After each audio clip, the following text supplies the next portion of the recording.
va vite se retrouver maintenant en queue entre favoris parce que plus un grand leader a d'équipier. C'est vraiment maintenant Michael Chirel qu'on voit voilà, sur distancé. qui va se faire rattraper. C'est vraiment maintenant ça va être entre hommes forts.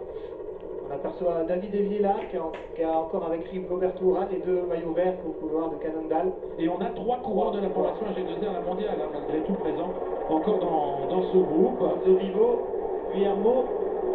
On aperçoit Fabio Aru qui fait un effort pour remonter, qui n'était pas super bien placé au pied de la montée. McLance, je pense, le troisième. McLance, oui, bien sûr. On voit Alexis Guillermo avec sa respiration particulière, carpe, qui est plutôt efficace d'ailleurs. Steven Kreuzweig. Ça, c'est pas une bonne nouvelle quand même pour la formation Lotto-NL, puisque Primoz Roglic était en difficulté. Roglic et Kreuzweig étaient considérés comme les deux leaders de cette formation. Diego Rosa en difficulté, c'est surprenant de le voir à cet endroit de la course en train de se faire lâcher du peloton, mais bon, on se doutait un petit peu, ces derniers temps il était surtout équipier pour ses leaders dans la formation Sky, donc ça ne sera pas lui qui pourra jouer sa carte dans la formation Sky. On va certainement jouer sur Moscon ou Henao. Je ne les ai pas aperçus. On n'a pas vu beaucoup de Sky, hein. Pas beaucoup de Sky présents. Une forte équipe sur le papier, encore une fois sur le papier, mais pas forcément pour l'instant sur le terrain. En tout cas, on n'aperçoit pas les Sky aux toutes premières positions du peloton. Desmarques qui continue à faire le tempo en tête de ce groupe. Il y avait 4 vainqueurs, anciens vainqueurs au départ de ce Tour de Lombardie, de ce 111e Tour de Lombardie. Eh bien, Philippe Gilbert est l'un d'entre eux, vainqueur en 2009 et 2010. Dan Martin, on l'a vu, est distancé, vainqueur en 2014. Damiano Cunego, triple vainqueur, mais à l'automne de sa carrière, et pas seulement de la saison, était présent néanmoins. Tout à l'heure, dans ce peloton, je ne pense pas qu'il y soit encore. Et Vincenzo Nibali, donc dernier vainqueur à Côme, il y a 2 ans. Rudy Mollard fait vraiment un gros tempo, personne vient le relayer en tête de course.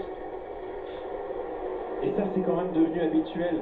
Je suis pas là pour vous cirer les pompes, Cédric Pinault, mais franchement, l'équipe FDJ, elle prend ses responsabilités. Elle pourrait très bien s'appuyer sur le travail de l'équipe Bahreïn, par exemple, puisque Nibali est le grand favori, ou sur celui de la formation Cannondale de Rigoberto Urán. Oui, mais on peut s'apercevoir que l'équipe Bahreïn, Vincenzo Nibali, n'a plus un équipier autour de lui. Il se retrouve tout seul. Contrairement à il y a 2 ans où il avait encore un équipier Diego Rosa avec lui, là il est tout seul, donc maintenant ça va vraiment être une bataille d'hommes forts. Alors que du côté de Cannondale, on a encore Tom Yeles-Lacler. David est là. David est là, pardon. Villela est là. Bien joué. Il est là avec Rigoberto Urán qu'on voit pas trop, qui se cache pour l'instant. On aperçoit 2 Sky au fond, Nieve et Moscon. Ouais. Pozzo Vivo. Est-ce que Warren Barguil fait toujours partie de ce peloton? Tout à l'heure, en bas de la descente du Sormano, je l'ai aperçu. Et là, j'ai pas vu son grand gabarit. En tout cas, on voit son jeune coéquipier, Sam Oomen. Très prometteur. Bien placé, très prometteur, Sam Oomen. Effectivement, ça craque derrière. Regardez, ça casse par l'arrière. Allez, Adam Yates, le dauphin de Rigoberto Urán sur Milan-Turin. Eh bien, Adam Yates, il lui manque des kilomètres. Voilà, et il est en train de craquer dans le Civilio. Lui aussi victime de la distance aujourd'hui dans cette dernière grande classique de la saison. Et il craque, mais il a pas l'air visage très fatigué, on dirait Diego Ulissi sur la gauche, également en difficulté. Et Thibaut Pinot n'est plus dans la roue. Thibaut Pinot n'est plus dans la roue de Rudy Mollard. Et c'est une attaque d'Alexis Guillermo avec Nairo Quintana tout de suite qui a réagi. Vincenzo Nibali est bien attentif aussi. Bernal est là et Thibaut Pinot reste dans la roue de ce coureur d'Astana qui est Valgren. Valgren, le Danois. Valgren ou un autre, je sais jamais son nom, j'ai perdu un Kazakh il me semble, non? Non, il me semble que c'est Valgren. Le coureur, ça ne peut pas être Valgren parce qu'il n'est pas sur la liste des engagés. Non. Ça, Cherneski, quelle erreur. Sergei Cherneski. Mais oui, c'est ça effectivement. C'est Cherneski qui est effectivement dans Gianni Moscon dans les premières positions. Face à l'offensive, on l'avait pas vu. On était en train de dire il y a quelques instants qu'on voyait pas beaucoup les Sky. Gianni Moscon qui est sur la brèche depuis un moment, on l'a vu notamment au dernier championnat du monde, et là il est sorti, poursuivi par un coureur de la formation Sunweb, ce n'est pas Barguil. Non, Sam Oomen, le jeune Sam Oomen. Sam Oomen, effectivement, Sam Oomen qui est sorti en contre-attaque derrière l'Italien. On revoit le démarrage de Gianni Moscon.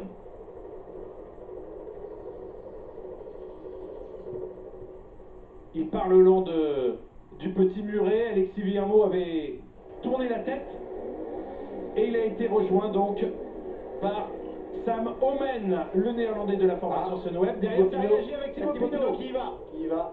Allez, Thibaut Pinot qui n'est pas tout seul, qui vient en fait prolonger l'effort de Ben Hermans. Personne ne veut suivre. Quintana contrôle, Villela travaille pas pour Uran encore. Et là, Thibaut, si personne ne va chercher Thibaut, c'est qu'ils ne peuvent pas y aller. Hein. C'est pas tactique, c'est pas qu'on est en train de se regarder. Attention pour Thibaut de ne pas être allé trop tôt. Chivilo est encore long, hein, si on peut dire, et encore difficile. 1 km 500 encore d'ascension. Bien belle attaque de Thibaut qui doit faire la jonction très vite sur Moscone et sur Omen. Et s'il veut un supplément de force, qu'il pense à son ami Reichenbach sur son lit d'hôpital qui est en train de voir Moscone faire ce numéro. C'est pas les plus grands amis du monde. Allez, Thibaut Pinot qui est en train de faire la jonction. Allez, c'est bon. Ah, derrière, Vincenzo Nibali a fait son effort avec deux Cannondale. Allez, Rigoberto Uran Et Villela. Très vigilant. Oh là là, Attention, attention, Nibali a senti le danger, maintenant il est en train de réagir. Et on est en train de rentrer sur Ben Hermans. Et Quintana y va, Quintana dans la roue de Rigoberto Uran. On a Nibali, on a Uran, on a Quintana, on a Davide Villela. On a ensuite coureur de le jeune coureur colombien prometteur de cette équipe, Androni. Oui, Bernal bien sûr. Bernal est là. Egan Bernal. Une cassure, ça y est. Là, on va se retrouver vraiment entre gros favoris.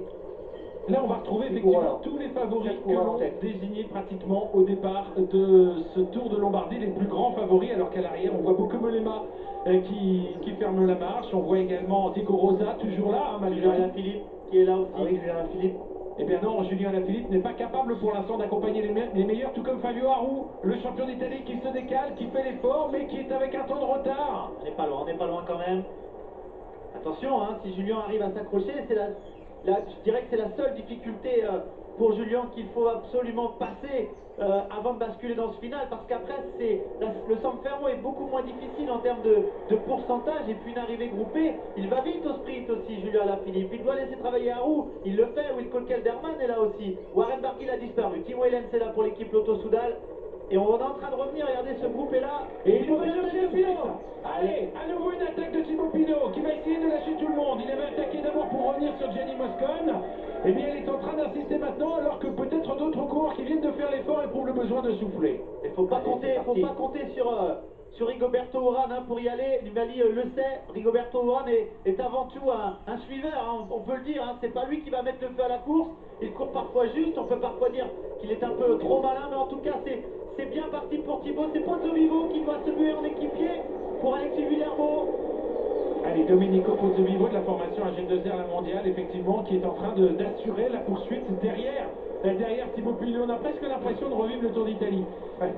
Le Tour d'Italie, on voyait souvent Pozzovivo et Thibaut Pinot ensemble. Et Nibali fait l'effort, il sait qu'on ne peut pas laisser sortir Thibaut Pinot à cet instant de la course. C'est un favori, donc il est obligé de faire l'effort. Allez, dans cet ordre, donc, on a Vincenzo Nibali, Nairo Quintana, on retrouve Rigoberto Uran en troisième position, Gianni Moscone juste ensuite, Egan Bernal, Domenico Pozzovivo. Voilà donc en ce qui concerne les coureurs. Et Sam Omen qui fermait la marche, il me semble. Je pense que Alaphilippe qui est là et qui court juste, hein, il va essayer de faire le jump. Regardez, on est tout près, hein, Thibaut est en train de se faire reprendre par Nibali. Il n'y a rien, il n'y a pas d'écart dans cette montée. Julien Alaphilippe doit s'accrocher parce qu'il a les capacités sur le haut de cette bosse de faire le jump. Et Thibaut Pinot est retour. Et oui, parce que Thibaut Pinot va absolument prendre de l'avance dans l'ascension de Chevilio. Il ne peut pas se retrouver avec Nibali dans la descente. Ça me rappelle des belles images vécues sur le Giro il y a quelques mois maintenant, Patrick, avec la victoire de Pinot, rappelez-vous. Hein, il avait attaqué à de nombreuses reprises pour faire la différence justement sur les meilleurs. Nibali revenait au train et Thibaut Pinot remettait les atouts. Voilà, oui, effectivement, il se fait très mal. Il a le masque de la douleur, Thibaut Pinot. Mais on se souvient également qu'il y a 2 ans, si Nibali était parti dans la descente, eh bien, il avait auparavant attaqué plusieurs fois dans Chevilio avant de, sans pouvoir finalement lâcher ses adversaires. Qu'est-ce qu'il vous fait? Et c'est toujours son copain Domenico Pozzovivo qui vient, c'est pas tout seul. Voilà. Ils sont souvent ils courent souvent l'un contre l'autre et ils sont souvent dans des situations où ils peuvent se jouer la victoire. Et là, si Domenico Pozzovivo peut revenir sur Thibaut Pinot, ça serait bien parce que voilà, c'est un allié. Il serait deux déjà. Si Thibaut Pinot face à Pozzovivo dans le sprint final à Côme, Cédric, on va pas trembler longtemps. Hein. Non, c'est sûr, mais bon, attendez, on n'en est pas là encore. En tout cas, il a fait les trous là. Il a fait l'effort. Il a fait l'effort. Derrière, on peut savoir que tout le monde se regarde Vincenzo Nibali, c'est le plus fort. Donc, Allez, on voit les poursuivants On va maintenant. voir l'attaque de Pozzovivo sur la gauche de la route. Oui, Pozzovivo qui est sorti en contre-attaque pour rejoindre Thibaut Pinot. Ah, Nibali.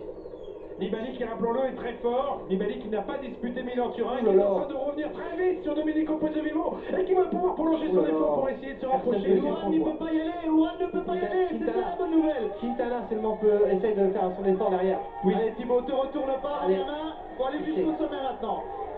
Et on risque de retrouver Nibali et Pinot dans quelques instants ensemble sur les derniers contreforts de cette ascension de Civiglio. Mais attention, il y a la descente juste après. Mais justement, descendre avec Vincenzo Nibali, avec ne serait-ce qu'une petite poignée de secondes d'avance, c'est un avantage. Il faut aller jusqu'au sommet, il faut insister. Thibaut, regardez, ça plafonne derrière. Vincenzo Nibali est certes très fort, mais ensuite, il va pouvoir s'accrocher. Thibaut, on le connaît la descente. Attention, la contre-attaque de Nibali. Ah, il était malin.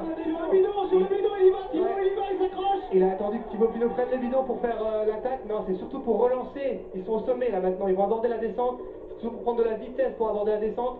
Voilà, Thibaut maintenant, il sait ce qu'il reste à faire.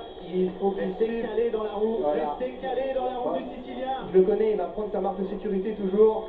Il reste toujours à moins d'une dizaine de mètres du coureur. Alors que l'on voit à l'arrière Roberto Oran qui essaie d'y aller. qui s'est isolé, il a pris quelques mètres d'avance, mais c'est un petit peu tard. Attention, Rigoberto Urán est un bon descendeur également.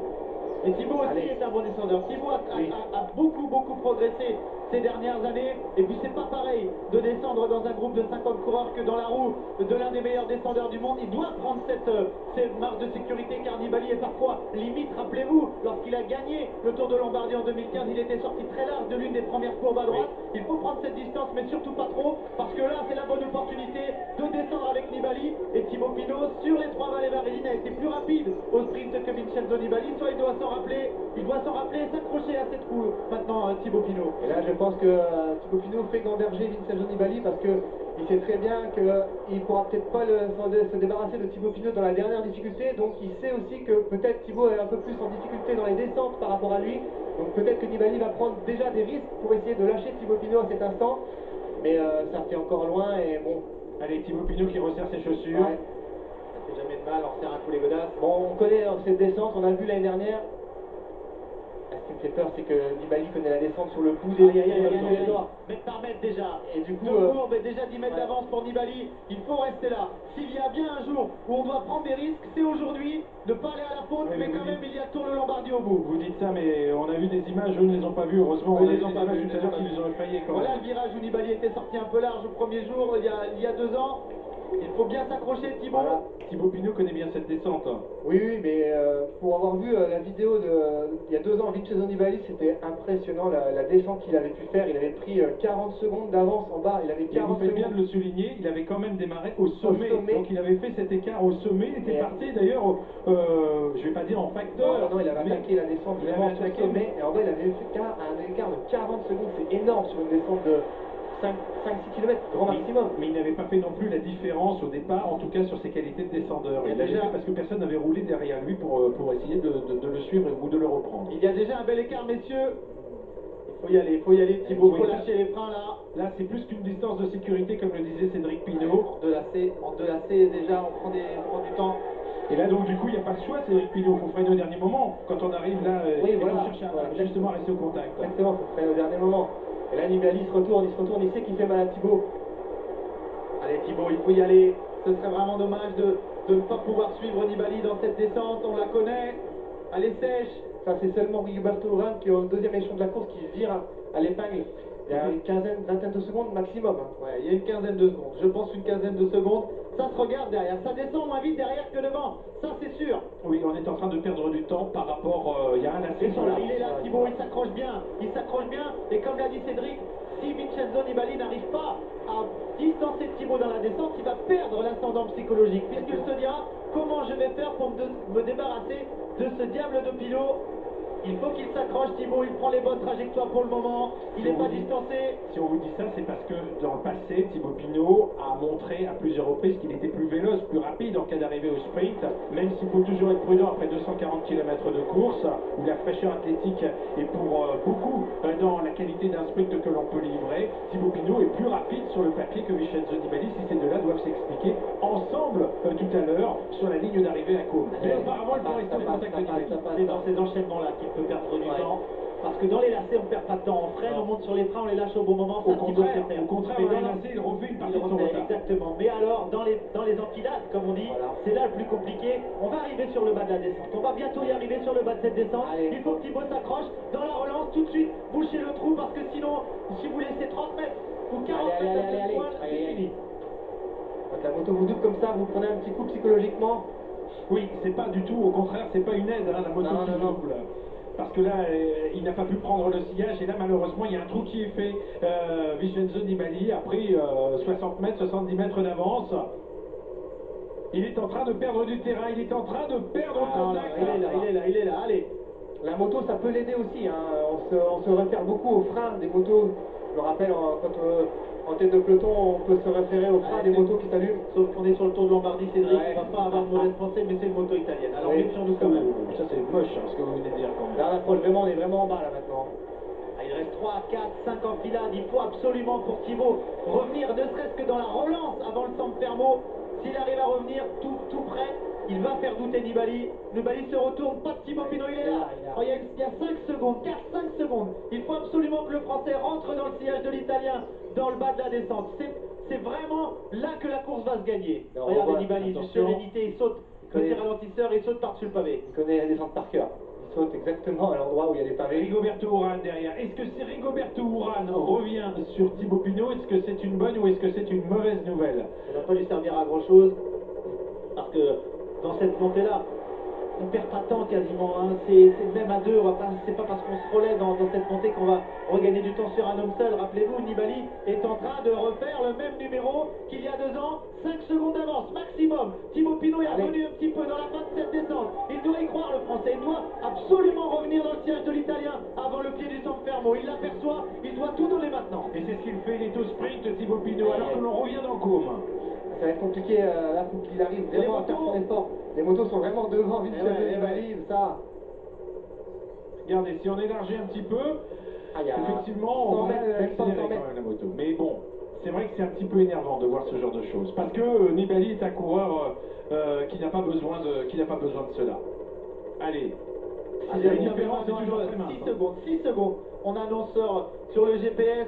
Ah, il faut absolument que Thibaut y croit jusqu'au bout. Jusqu'au bout, il doit y croire, il doit s'accrocher. Il doit essayer de revenir au maximum sur l'Italien, le faire douter. Ah, il me semble que l'écart grandit. L'écart grandit dans les rues de Côme. On nous indique toujours 6 secondes en tout cas. Et on a laissé beaucoup de force évidemment dans cette descente. Ça paraît un peu paradoxal, mais dans San Fermo, eh bien on verra lequel des deux peut se montrer encore le meilleur grimpeur. Tout à l'heure, on a vu en tout cas que dans Chivilio, Thibaut Pinot était meilleur grimpeur. Il avait réussi à distancer ses poursuivants. Il a chaud. Au-delà de 20 degrés, il fait chaud pour Thibaut Pinot, donc faut qu'il s'arrose. Donc, Ah, c'est sûr que Thibaut Pinot aurait préféré des conditions météo beaucoup plus pluvieuses, Ah oui, mais bien sûr. ça, c'est une autre histoire. Ouais, mais dans la descente sèche, il a déjà perdu un peu de temps, donc dans une descente mouillée, Je suis on pas sait que sûr. Nibali descend encore mieux Oui, sous la pluie. mais Thibaut Pinot, en général, perd pas de temps dans les descentes sur mouillé. Et en tout cas, il est en train de reperdre du temps. L'Italien Ah, est là, il est pas loin, il est Il pas loin. aperçoit. Il y a toujours 7, 8, 9 secondes. Bah oui. tant qu'il l'aura en point de mire, c'est Tout bon, neuf. c'est bon signe. Alors que l'on indique 35 secondes entre Nibali et Urán. L'écart est quand même important, ce qui pour l'instant met à l'abri d'un retour de Rigoberto Urán, le coureur français. Voici les autres poursuivants, avec complètement à gauche, vous l'apercevez, le champion d'Italie Fabio Aru, un groupe qui est quand même assez consistant. On a un Julien français, Lafilippe qui est voilà. là. Deuxième français, Julien Et Lafilippe. voici justement également dans ce groupe Et Domenico Pozzovivo. Moscon qui vient de reprendre Urán. 40 secondes, on annonce. 40 secondes sur Oui, entre sur le Nibali G7, et ces deux hommes. Donc une trentaine de secondes, une bonne trentaine de secondes entre Thibaut Pinot et ce duo en poursuite que vous apercevez à l'image. Thibaut ne doit pas s'occuper de cet écart derrière, c'est devant. La gagne du Tour de Lombardie, elle est 100 mètres devant lui. Il s'en Il doit y occupe pas. penser, il doit y croire, Thibaut. Rien n'est fait, il reste le San Fermo. Il reste une montée et une descente encore avant l'arrivée à Côme. Nibali n'a pas l'air très éreinté, hein. Il a Non, l'air non, plutôt non. serein, Il gère. plutôt frais. Il connaît ses sensations. C'est il y a 2 ans, il était dans la même situation. Il avait fait l'écart dans la descente sur ses compagnons de fugue. Et où il avait plus d'avance sur ses poursuivants. Mais là, il il sait gérer l'effort avant une montée finale. Regardez l'image du champion, regardez quand même ce coureur et ces beaux plans que nous propose la télévision italienne. Vincenzo Nibali en tête pour l'instant de ce Tour de Lombardie qu'il n'a remporté qu'une seule fois, mais c'était ici à Côme il y a 2 ans. On était dans un contexte complètement différent. Nibali était en quête de rachat. Nibali avait été écarté de la Vuelta sur mesure disciplinaire parce qu'il s'était accroché à une voiture. Il avait été renvoyé dans ses foyers. Il l'avait vécu comme une indignité. Et là, eh bien, aujourd'hui, on est effectivement dans une situation différente où c'est un coureur qui ne gagne plus dans les grands tours et qui a décidé de jeter son dévolu, comme le disait notre confrère Philippe Brunet dans les colonnes de l'équipe ce matin, sur les classiques. Et celle-ci est probablement l'une de celles qui lui convient le mieux. On est au pied du San Fermo. Et c'est parti maintenant pour 2 km 500 d'ascension. 2 km 500, c'est pas long le San Fermo, c'est pas non plus extrêmement difficile, en tout cas par rapport à ce que l'on a vécu. Mais évidemment, on est à plus de 230 km de course. Et vous le voyez, il y a quand même un pourcentage qui va jusqu'à 10% dans cette ascension. Ça fait mal évidemment en ce qui concerne ces coureurs, et les qualités de résistance vont être bien sûr prépondérantes. Les qualités de finisseur pour Nibali et pour Thibaut Pinot, ça peut faire la différence. Derrière, on fait la course pour la place de 3 maintenant, hein. On a clairement un rythme... On ne s'entend pas, tout non, on simplement. ne s'entend pas. Mais Thibaut perd du temps. Thibaut perd du temps sur Vincenzo Nibali. 12 secondes maintenant. 12 secondes. Faut pas regarder derrière. C'est devant que ça se passe. La course est devant. C'est pas bon signe. Quand on se retourne comme ça, ça veut dire qu'on commence à souffrir. Diego Rosa, il était tout à l'heure lâché dans le Civiglio, dans les premiers à être lâché dans le Civiglio, et là c'est le premier qui attaque dans le groupe. Ça veut peut-être dire aussi que ça roule pas très vite, pas très fort dans le final en ce qui concerne les poursuivants. Avec Czerneski et Pozzovivo qui sont partis à sa poursuite. Allez, cette épingle à cheveux où l'on entame la montée de San Fermo. 48 secondes on nous annonce entre Nibali et Rosa. Ça veut dire 32 secondes entre Thibaut Pinot et Rosa. Mais, messieurs, j'ai bel et bien l'impression que les carottes sont cuites, en tout cas pour la gagne. Thibaut Pinot perd du terrain sur Vincenzo Nibali. 17 secondes maintenant. Ça va être compliqué pour le Français. Vous avez vu sur cette vue d'hélicoptère la différence justement entre l'homme de tête et le Français, effectivement, et le chrono qui nous montre que cet écart augmente. Thibaut Pinot n'est pas seulement en train de perdre le Tour de Lombardie dans la descente de Civiglio, il est en train de le perdre aussi dans l'ascension de cette montée de San Fermo. Et là, il nous revient en mémoire, Cédric Pinault, les propos que vous teniez tout à l'heure. Aura-t-il le foncier nécessaire? Il y a bien sûr ces qualités de descendeur qu'on mettra forcément à nouveau dans le débat, mais il y a aussi tout simplement peut-être une infériorité sur le plan foncier par rapport à l'homme de tête. Voilà, il l'avait dit ces derniers jours, et il dit il va manquer certainement un peu de son, et il savait. Et après, sur les qualités de descendeur, on tombe certainement sur un des plus grands descendeurs du peloton qui est Vincenzo Nibali. Vous n'êtes pas d'accord, Jérôme Pinault? Absolument pas. Moi, je suis sûr que si Thibaut reste dans le sillage de Nibali, Nibali ne lâche pas dans San Fermo. C'est une question psychologique. Quand on a perdu 100 mètres, 200 mètres, 300 mètres, on a moins la grinta quand on est derrière que quand on est devant. Et je suis à peu près certain qu'il n'aurait pas lâché Thibaut Pinot dans cette montée. C'est vrai que récemment, et ça fait un petit moment que Vincenzo Nibali n'a pas lâché Thibaut Pinot dans les ascensions. Dans les ascensions, ces deux hommes font jeu égal, et souvent d'ailleurs le Français est meilleur que l'Italien. On l'a vu sur le Tour d'Italie, on l'a vu même il y a 2 ans sur ce Tour de Lombardie où à aucun moment finalement Nibali n'avait plus lâché Thibaut Pinot. Il avait dû le faire au sommet du Civiglio, un petit peu comme il l'a fait là un peu plus tard aujourd'hui, certes dans la descente, alors que le Français était directement on est distancé du groupe de compte. Terminé pour Oran, confirmation sur le podium. Confirmation que le Tour de Lombardie c'est quand même autre chose par rapport à Milan-Turin. C'est 40 km de plus déjà, et Rigoberto Urán a compris aussi, et peut-être que dans la tête ça l'a lâché un peu, a compris que de toute façon il ne gagnerait pas le Tour de Lombardie. Ouais, mais on a peut-être l'espoir, Patrick, d'avoir 2 Français sur le podium. On aurait échangé les 2 places, la deuxième et la troisième pour la première. Mais regardez, Julien Alaphilippe, elle est bien là, dans la route Nairo Quintana. Il regarde devant, 28 secondes. J'espère que l'écart se creuse aussi entre Nibali et Quintana, parce que 28 et 20 secondes seulement maintenant d'avance pour Thibaut sur le trio de contre-attaque. Je suis désolé de vous contredire, mais l'écart se creuse entre Nibali et Thibaut Pinot. En revanche, Thibaut Pinot ne creuse plus par rapport à ses poursuivants. Au contraire, il aurait tendance à perdre du terrain. Il va falloir conclure pour Thibaut. Aïe, aïe, aïe, aïe, aïe. C'est difficile pour Thibaut là. Dans la tête, c'est difficile là, ouais. Il sent que la victoire lui échappe.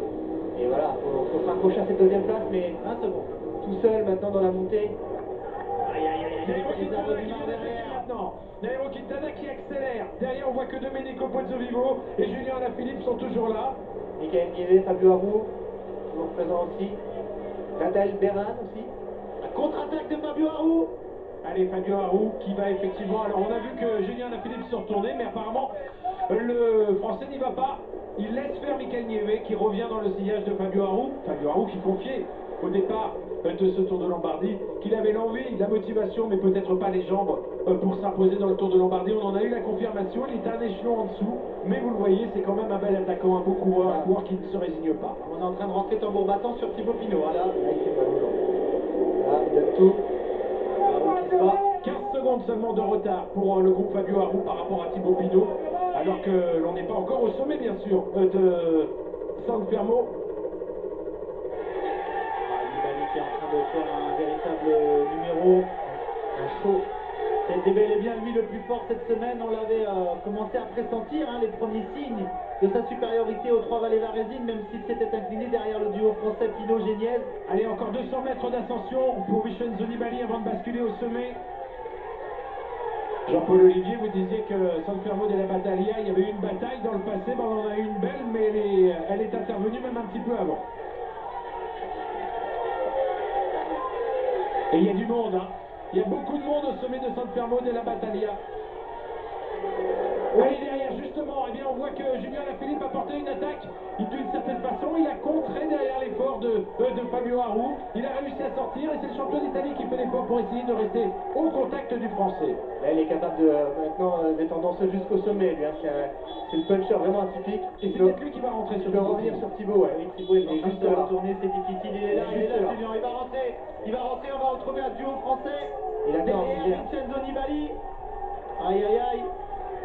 Allez, on revient sur la tête de la course. Vincenzo Nibali qui est maintenant dans le versant descendant de San Fermo. Il n'y a pas de transition, il n'y aura pratiquement pas de plat dans le final de ce Tour de Lombardie. On plonge sur Côme. Et ensuite, oui, allez, 1500 mètres de plat au maximum pour rejoindre la ligne d'arrivée. Allez, passage au sommet pour Thibaut Pinot, rejoint au sommet de San Fermo par le Français Julien Alaphilippe, mais peut-être pas d'autres coureurs, car on voit que derrière Fabio Aru insiste et n'accuse que quelques mètres de retard. Quintana. Avec Quintana. Fabio Aru et avec Quintana derrière. On monte au sommet maintenant. Voilà le sommet. Il y a un petit morceau de plat tout de suite. Un petit coup de la moto pour Fabio Aru. Vivo, les deux Sky et Alexis Villermoz. Non. G2R encore un G2R. Ah, mais il y en a encore un Il y en derrière. a un deuxième Un coureur deuxième. de la formation Ah, c'est lui, G2R c'est qui lui. ferme la marche. 43 secondes désormais de retard par rapport à Vincenzo Nibali au sommet de San Fermo della Battaglia. Merci à Garance Ferro qui nous rajoute ces écarts si précieux dans le final de ce Tour de Lombardie.